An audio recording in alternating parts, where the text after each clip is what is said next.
Hi, welcome to Lab Rat Sherry. This week, let's do some quick microbiology review. Let's start with the gram-positives. First, Staph. Staph aureus versus coagulase negative Staph. Get to know who is the pathogenic one. After Staph, let's talk about Strep. We have group A and group B. How to differentiate them? Use the CAMP test. That's the one with the little arrow-shaped hemolysis, and both of these two groups on the blood agar, they produce a beta hemolysis.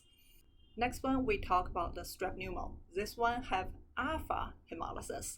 Sometimes the ASCP will try to compare this with viridans, and the biggest difference in between the pneumo and all the other strains in the viridans group is encapsulated characteristics, and you're supposed to be able to see a clear zoom around the stained bacteria. Also, it's worth to mention, don't expect a really good picture quality on your exam. The ASCP is very good at giving you some blurry images.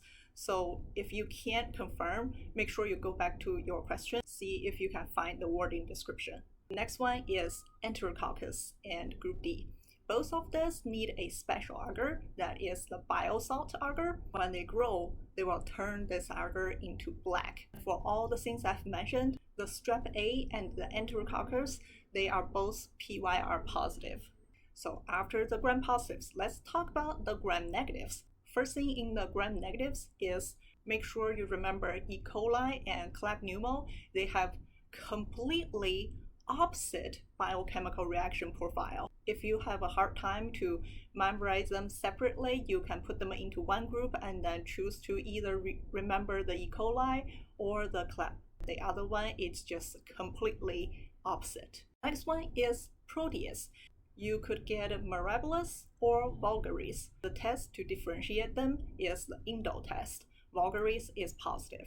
This bacteria is special because it's swimming around on your agar, so when you incubate it, it will give you growth, completely cover the plate overnight. Next one in the gram-negative bacillus is Pseudomonas. This one you are looking for the keywords such as metallic sheen, grape odor, and 42 degrees growth.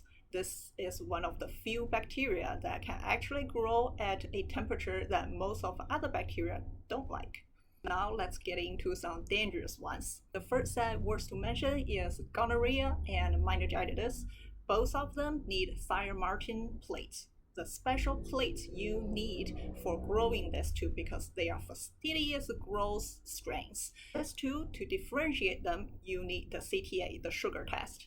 If you're actually working in the hospital, you will see the picture of them being hanging right above the bench, reminding you 24/7 that if you see this morphology, report, and conceal the plate, and absolutely don't sniff it on it.